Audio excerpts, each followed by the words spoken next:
The moment I saw Camilla, a profound sense of disconnection washed over me. It wasn't a lack of affection, but rather a feeling that love had retreated to a hidden corner, inaccessible to both of us. What had once been light and effortless now felt heavy and draining. Camilla, a passionate nurse, was consumed by her demanding job, returning home exhausted and emotionally depleted. My own life as a financial analyst was equally taxing, leaving me craving silence and solitude. Our routine, the pressure we faced, and the lack of meaningful conversation were gradually pushing us apart. One day, following a particularly acrimonious argument, Camilla proposed a solution. We need to get away, Joan, just the two of us. A trip, some time to rediscover why we're together. I knew she was right. Our marriage was teetering on the brink, and this seemed our only chance to salvage something. She discovered a seaside cottage on Airbnb, nestled in a secluded town, a picture-perfect escape as depicted in travel magazines. The description painted a vivid image, the perfect refuge for couples seeking peace and reconnection. While somewhat idealistic, I lacked the energy to argue. If Camilla believed it could help, I was willing to try. The journey there was silent. Not the comfortable silence of shared understanding, but a heavy silence, pregnant with unspoken words and festering resentments. The scenic route, lined with towering trees and an expansive, unblemished sky, remained largely unnoticed. My thoughts were consumed by the unraveling of our relationship, questioning how we'd reached this point. Upon arriving at the cottage, I was struck by its charm. Its rustic aesthetic, reminiscent of vintage films, captivated me. Wooden furnishings, light curtains swaying in the sea breeze, and for the first time in weeks, a genuine smile graced Camilla's face. For a fleeting moment, I allowed myself to hope for a positive outcome. I assisted with unpacking while Camilla explored the house, her excitement resembling that of a child in a theme park. It was a welcome sight, even if only for a short time. I, however, felt a strange unease. It was hard to articulate, but there was something unsettling about the house, a sense of wrongness.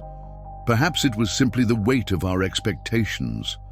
I tried to convince myself of this. That night, gazing at the starlit sky, I envisioned this as the beginning of a new chapter for us. How wrong I was. We arrived late afternoon, the golden light of the setting sun illuminating the white walls of the house perched atop a small hill, surrounded by gently swaying trees. The rhythmic sound of distant waves crashing on the shore filled the air, a hypnotic melody. I stopped the car and Camilla sighed, her gaze drawn to the window. "It's beautiful, João," she murmured, a hesitant smile playing on her lips. As we stepped out, a man stood waiting at the entrance. Antonio, the host, appeared to be in his 60s or 70s, yet possessed an uncommon energy. His attire was simple, but his eyes held an inexplicable weight. He smiled, but it felt overly polite, almost rehearsed. "Welcome to my home," he said, his voice gravelly. The way he pronounced "my home" sent shivers down my spine, as if he was subtly reminding us that this wasn't ours, that our stay was temporary. He led us inside, meticulously pointing out each detail with an almost excessive enthusiasm. The house was indeed beautiful. High ceilings, expansive windows allowing sunlight to flood the interior, and a rustic decor featuring dark wooden furniture and a subtle lavender scent mingling with the sea air. However, something about the details unsettled me. The mirrors, for example, numerous, strategically placed in unusual angles throughout the house. They weren't large, but enough to create a constant feeling of being observed. Antonio continued to speak, highlighting the unique features of the house, such as the wood-burning stove in the kitchen and a veranda overlooking the sea. He mentioned the basement, but vaguely. "It's locked," he stated. "There's nothing down there that you'd be interested in, without us even asking." Camilla seemed oblivious, but the encounter lingered in my thoughts. Before departing, he insisted on personally delivering the house key. "If you need anything, I'll be nearby," he said, his familiar smile returning. I thanked him, attempting polite formality, but something about the man unsettled me. He lingered, seemingly intent on prolonging the moment. When he finally left, a wave of relief washed over me. "He's a bit peculiar, don't you think?" I inquired of Camilla as we unloaded the luggage. She shrugged. "I just thought he was overly courteous, but look at this view, João." She gestured towards the veranda, where the sun was dipping below the horizon, painting the sky in hues of orange and purple. For a fleeting moment, I dismissed the unsettling feeling and simply savored the vista. Night descended swiftly, and after a simple dinner, we opted for an early night. Camilla was buoyant, moving through the house as if it were a cherished home. I, conversely, remained guarded. Perhaps it was the fatigue of travel, or perhaps it was the basement, or the mirrors, or I don't know. All I know is that a part of me resisted relaxation. Initially, the house seemed to fulfill its promise. The distant murmur of the waves and the constant breeze fostered a sense of peace I had almost forgotten. Camilla appeared different. She seemed lighter, as if the pressure that had accompanied her in the city had receded. I felt good witnessing her transformation, but to be honest, I couldn't fully surrender to the place. Morning dawned with sunlight, flooding the room. Camilla awoke early, animated, and always made her way to the veranda with a cup of coffee to watch the sea. I lingered a while longer, attempting to ignore the unease that inexplicably seemed to intensify. We filled the days with the rhythm of our itinerary.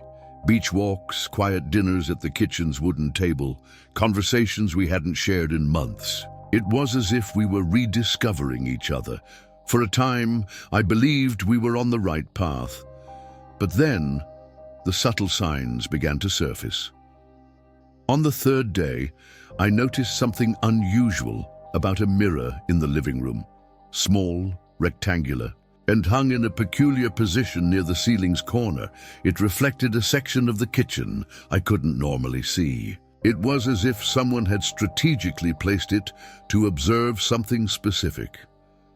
"Do you think it's normal to have so many mirrors?" I asked Camilla. She laughed, as if I were overreacting. "João, it's just decor. You need to relax." I tried to dismiss it, but afterward I began to scrutinize other details. That night, while we lay in bed, I heard footsteps. It wasn't Camilla. She slept soundly beside me. The sounds emanated from the ceiling, or perhaps from downstairs. It was difficult to pinpoint. I grabbed my phone, using its light as a flashlight, and searched the house, but found nothing. The basement door was locked, as Antonio had stated, but something about it felt amiss. The next day, Camilla found her necklace on the living room table. Nothing extraordinary, except that I was certain she had left it in her room. She claimed she must have been mistaken, but I saw doubt flicker in her eyes. It was subtle, almost imperceptible, but it was there. We tried to ignore these occurrences, focusing on the reason for our visit. And for a time, it worked. Camilla seemed happier, and that made me want to believe we were on the right track. But as night fell and silence enveloped the house, I couldn't help but sense that something, or someone, was present with us. That night, the house's tranquility was disrupted by an odd occurrence. I was in the kitchen getting water when I saw movement through the window. Initially, I thought it was just the wind rustling the trees, but then I realized someone was in the garden. My heart pounded. I shone the phone's light, and to my surprise, it was Antonio. He stood near a tree as if inspecting something. It made no sense. It was nearly midnight, and he shouldn't have been there. "Camila, come here," I whispered, trying to maintain composure. By the time she arrived, Antonio was already receding, walking slowly towards the gate. Why would he be here at this hour? I asked, still looking out the window. Camilla shrugged, attempting to appear calm, but there was something in her expression that suggested otherwise. Perhaps he forgot something, she replied, more to herself than to me. The next day, I decided to speak with him. It didn't take long to locate him. Antonio was sweeping the porch of a neighboring house. When I called out to him, he smiled that overly polite smile. Good morning, João. Any problems with the house? There was something about the way he spoke that made me uneasy, but I pressed on. I saw you in our garden last night. Is everything all right? He didn't appear surprised by the question. Oh, I apologize if I caused any disturbance. I was just checking something. You see, the area is known for petty thefts. I thought it might be something like that. It wasn't a convincing explanation, but I didn't push it. The last thing I wanted was to create a conflict. Back at the house, Camilla was on the porch, gazing at the sea. So, what did he say? I recounted what Antonio had said, but she didn't seem as concerned as I was. João, you're overreacting. He was polite. He just wanted to make sure everything was all right. I tried to accept that, but the feeling that something was amiss persisted. Later that day, I found a note in the bathroom. It was small, folded into quarters and resting on the counter. A single handwritten sentence. You two make a beautiful couple together. My body went cold. I didn't show the note to Camilla. I didn't want to worry her further, but I kept it with me. The handwriting was firm, masculine, and I immediately thought of Antonio. Why would he leave something like that? And more importantly, how did the note get there? From that moment on, I started to notice everything, every sound, every movement. Anything could be a sign that something more was happening. Camilla continued to dismiss my anxieties, but I knew she was starting to feel it too. It wasn't just the house anymore. It was him. Antonio. We left the house late morning. The sun was high, and the warm coastal breeze seemed to follow us as we carried our bags to the car. Camilla appeared content, even relieved. It was good for us, wasn't it? She said, adjusting the rearview mirror. I only managed a murmured agreement, still caught in the unsettling feeling I couldn't shake. The return trip was more animated than the departure. Camilla talked about things she wanted to change in our routine, about how she felt we could reconnect. Tried to focus on what she was saying, but my mind was stuck on the mirrors, the locked basement, the footsteps I heard at night, and of course, the note. We arrived home late afternoon. The silence of our apartment felt like a relief after what I had experienced at that house. For a few hours, we managed to pretend everything was all right. We ate dinner together, watched a movie, and it was almost possible to believe the nightmare was behind us. But the next day, everything changed. Camilla returned to work, and so did I. It was during my lunch break that I noticed something peculiar. Some colleagues were whispering, and they stopped when I entered the room. It didn't take long for one of them to approach me. João, have you seen this? He showed me his phone, but before I could ask what it was, he changed the subject. Later that afternoon, Camilla called me from work. Her voice was strained, almost trembling. João, people are looking at me strangely. Did you do something? I didn't understand what she meant. When I asked, she only said she thought they were whispering about her. I tried to reassure her, but deep down, I knew something was terribly wrong. Things became even stranger that night. While reviewing emails on my computer, I received a message from an unknown number. There was no text, just a link. Something inside me told me not to click, but I did anyway. The link took me to an amateur website, and what I saw made my stomach churn. It was videos, our videos. Videos recorded in that house, moments that should have been ours and ours alone. I immediately shut down the computer, my breathing quickening. João, what's wrong? Camilla asked, entering the room. I couldn't speak. I just looked at her, feeling a wave of panic and shame wash over me. How could this have happened? How did we not notice? The night was a nightmare. Camilla was furious. When she saw the videos, she screamed, cried, blamed me, saying only I could have done something like this. As much as I swore I had nothing to do with it, it was hard to explain. It was impossible not to feel that this wouldn't end anytime soon. When I woke up the next morning, the feeling of panic still weighed on me like a cloud. Camilla hadn't slept. She was sitting on the edge of the bed, her phone in her hand, her eyes unfocused. "You have no idea who might have done this?" she asked, her voice low, almost a whisper.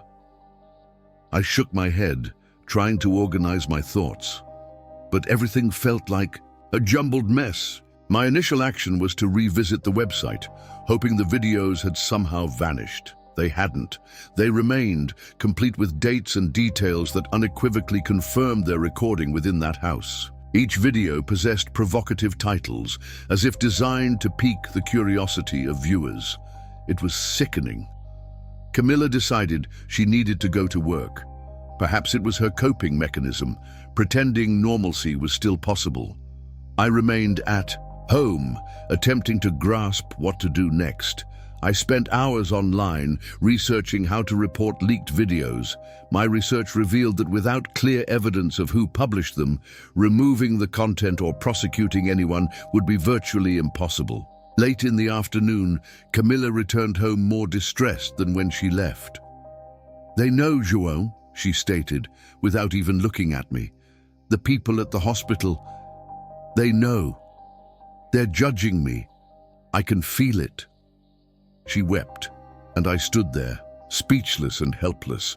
It felt as if we were trapped in an inescapable nightmare. We tried to trace the number of the message I received, but to no avail. The account was anonymous, and the message was sent from an app that concealed the sender's identity. A profound sense of powerlessness consumed us. It was Camilla, in a moment of sheer anger, who suggested something I hadn't yet considered.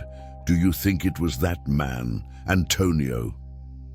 At first the idea seemed preposterous, but as we pondered it further, it began to make sense. The mirrors, the footsteps, the note. How had we missed it before? We contacted the Airbnb number he had used to rent the house. No one answered. We tried messaging, but our messages went unanswered. Antonio appeared to have vanished. That evening, after hours of discussion, Camilla looked at me with an expression I will never forget. "This has broken us, João.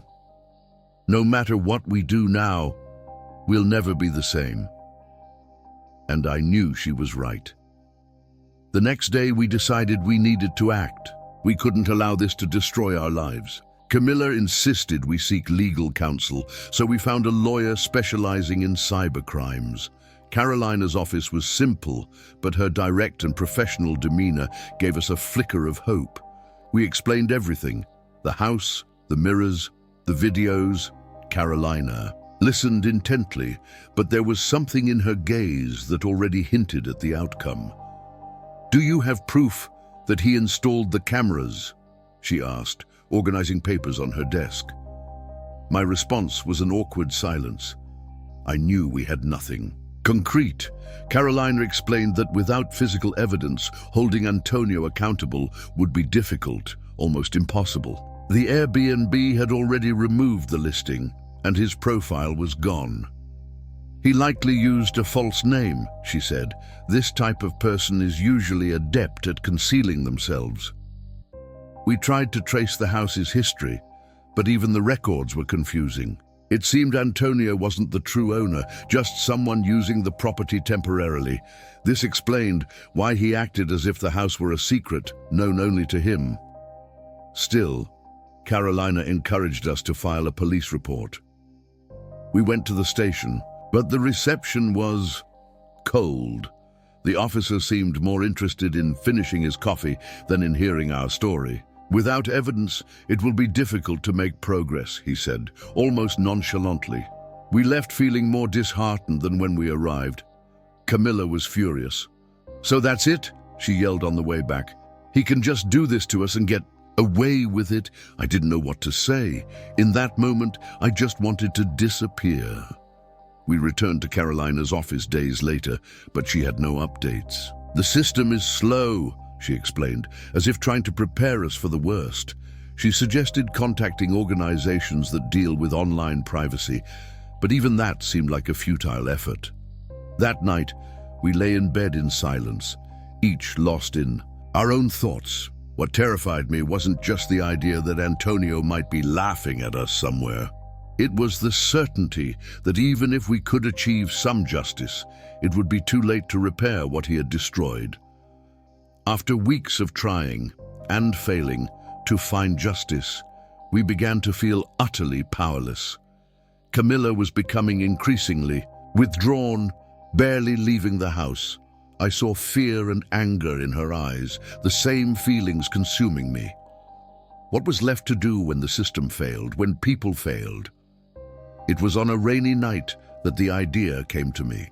We sat in the living room, almost in silence, when Camilla abruptly said, "What if there was another way?" I looked at her, bewildered. "Another way for what?" She hesitated for a moment before continuing.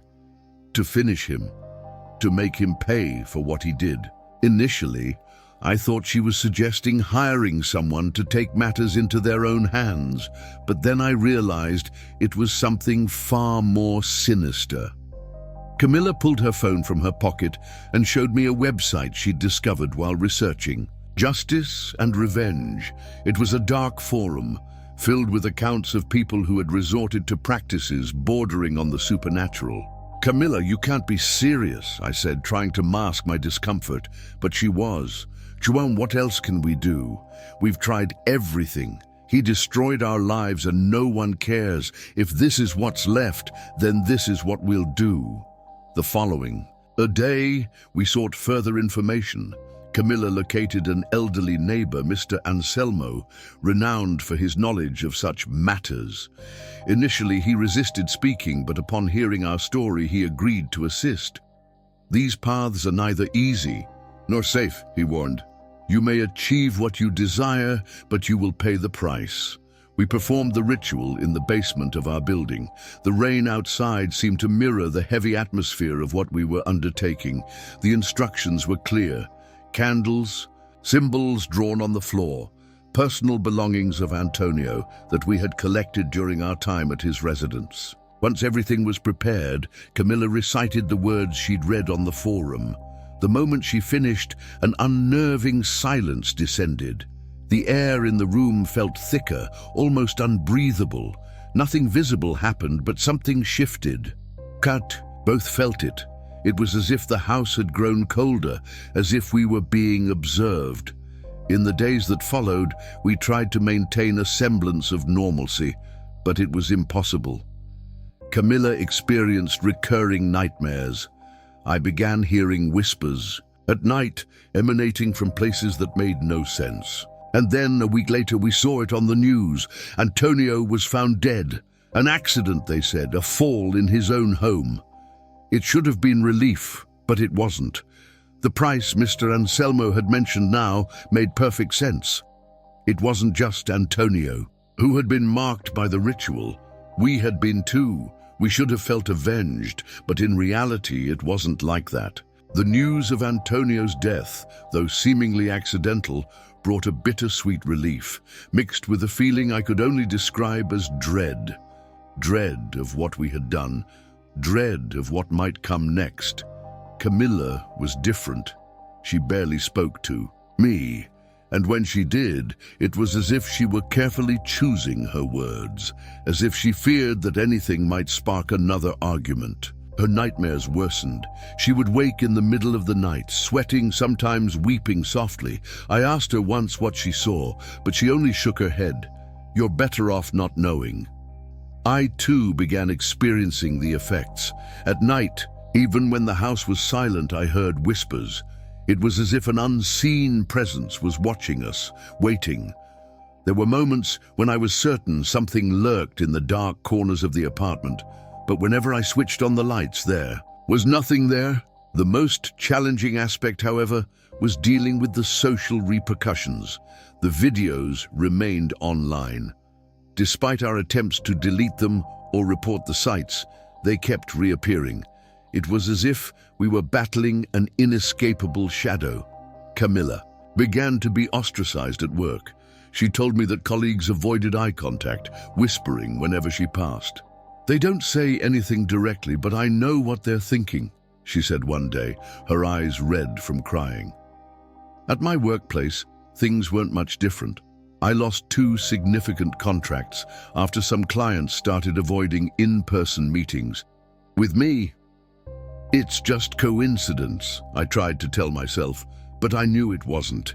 People knew, even if no one spoke openly. Judgment was evident in every glance, in every awkward silence. Our arguments escalated. Camilla blamed me for not doing more to protect her, and I, in moments of anger, accused her of forcing the ritual upon us. But deep down, we both knew the guilt was a weight we carried together. One night, during a heated argument, Camilla finally confessed. "João, this has destroyed us. Do you realize that? We aren't who we were anymore, and we'll never be again." She was right. Even if we wanted to return to who we were before, the damage was irreparable. Antonio's death brought no peace. Conversely, it seemed as if she had opened a door that could no longer be closed. Each passing day served as a stark reminder that, despite exacting retribution, we had lost far more than we had gained. After months of attempting to rebuild what remained of our lives, we realized that staying there was no longer an option. The judgment of others, the accusatory glances, and the whispered gossip became unbearable. We decided to relocate to another city, far from everything and everyone. Perhaps a fresh start was possible, even though we knew that the scars of the past would never truly vanish. The new house was smaller, simpler, and situated in a neighborhood where no one knew us. But the sense of relief we had anticipated never materialized. Fear remained a constant, unwelcome guest, impossible to banish. Every notification on our phones sent shivers down our spines. Each new person we met seemed like a potential threat, someone who might uncover what had transpired. Camilla struggled to move forward, and I could see the struggle in her eyes. Nightmares persisted, and sometimes she would wake up in the middle of the night, claiming to feel as if someone were in the room. I remained silent, but I felt it too. It wasn't a physical sensation, but rather a sense that the presence we had conjured had never truly left us. I too began to notice changes within myself. The job I secured in the new city wasn't ideal, but it was something. Nonetheless, my productivity plummeted. I lived in a perpetual state of vigilance, suspicious of everyone. Each client seemed to possess knowledge, each colleague to carry judgment in their eyes. Camilla and I attempted to maintain appearances, but our relationship was irreparably damaged. Arguments became commonplace. When she mentioned the ritual, I felt a mixture of anger and guilt. I couldn't look at her without remembering what we had done, and I couldn't look at myself without feeling the same. The final blow came on an ordinary afternoon. We received an anonymous envelope.